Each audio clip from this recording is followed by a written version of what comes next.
The 1978-79 season, League Division 4, 23rd sought re-election, League Cup first round, FA Cup first round. There were rumours during the summer of 1978 that Halifax Town were on the verge of folding. The council had refused to sell the share to the club in case, should Town ever fail to be re-elected to the Football League. They attempted to sell it for redevelopment. This refusal had startled some supporters, who may have viewed the club's ownership of the share as their only means of survival. Secretary David Holland, however, was quick to reassure them that there was no question of the club folding. Another rumour doing the rounds centred on the future of defender cum midfielder Bobby Favell. Jimmy Lawson did not want to lose him, but when Chesterfield offered £25,000 for him at the beginning of August, Favell was on his way.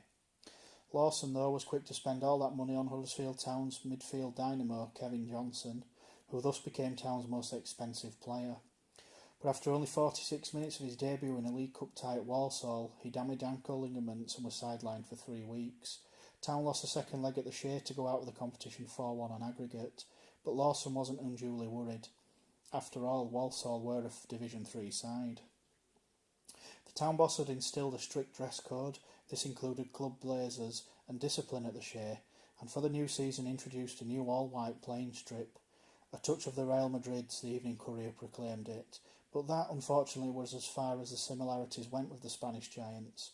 True, Town were unlucky to lose their opening game 4-2 at Barnsley. New signing John Nixon made a quick return to Oakwell, but they looked sluggish in beating Stockport 3 days later, and 7 successive defeats ensued as Town crashed towards the foot of the table. A combination of poor form and bad weather that played havoc with the football programme meant Town would not win again until February. During Town's descent, Lawson decided to leave himself out of the side so he could better identify the source of the problems, but he still failed to come up with any solutions.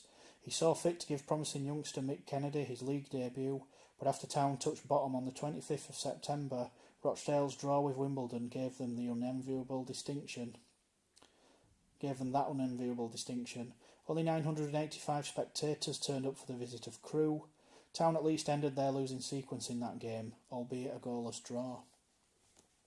Just a quick break from the chapter to bring you the Do You Know section from this chapter. 6 players earned full caps after leaving Town. Megan and Kennedy, Ireland. Galloway, Scotland. Alan Nill, Wales. Nicol and Campbell for Northern Ireland. October 1978 saw 2 Huddersfield players joining the club. Centre-back Arnold Sidebottom, formerly of Manchester United, arrived first, then striker Bobby Campbell, who had been here on loan from Aston Villa 4 seasons earlier, joined him, along with his reputation for hard living and mischief. These latest arrivals brought the number of ex-Huddersfield players at the Shea to 8, but the day after Campbell's arrival, Derek Bell left the club for Barnsley for £30,000. It was money Halifax Town could not turn down. Part of that deal saw Mick Prendergast arrive on loan, but during his short time at the Shea, he would play under 2 managers. October also saw Halifax enter into the music business. Tommy Dignan, a clubland singer from Glasgow, released a record entitled Shaymen of Halifax. He sang about Town being the best team in Yorkshire, but just days after it hit the shops, Town lost 3-0 at home to Port Vale and slumped to bottom again. Following 3 further defeats, the directors felt action needed to be taken. At the board meeting on the 30th of October, although Chairman Andrew Delaney said he was not thinking of a change, that is exactly what the board went for. Lawson was sacked as manager. He was retained as a player, but though he remained at the club for the rest of the season, he never featured in the first team again.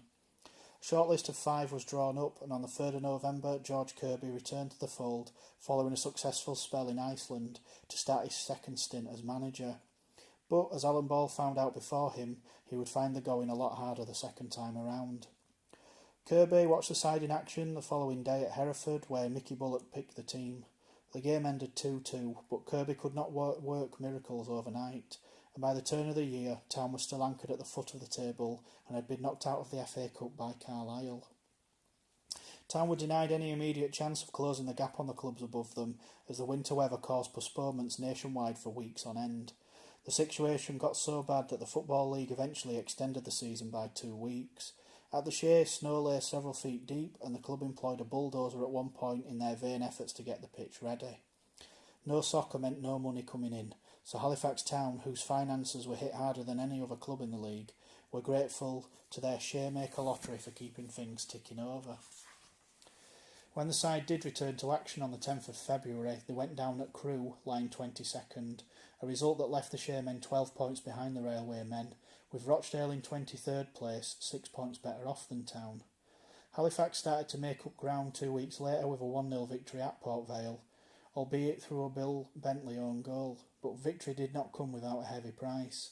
Keeper Mick Lennon had his jaw broken, but fortunately Town were able to take Preston's John Kilner on loan until the end of the season.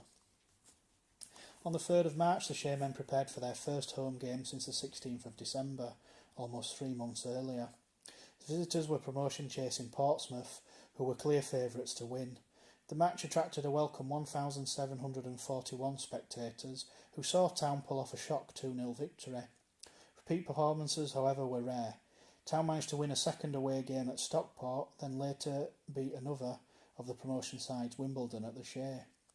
These were isolated highlights as Town crammed in their fixtures thick and fast, but the chances of Town escaping the clutches of re-election were fast fading, and the inevitable became reality when, with 5 games still to play, they went down 1-0 at Reading, who themselves clinched promotion. Immediately, Town prepared a blueprint for their case at the Football League's annual meeting. If re-election could not be avoided, then George Kirby's next aim was to avoid finishing bottom. Town set their eyes on Crewe, who had gone into freefall. On the 9th of May, with Halifax playing their 3rd game in 6 days, a Kevin Johnson goal was enough to beat Hereford and lift Town off the bottom.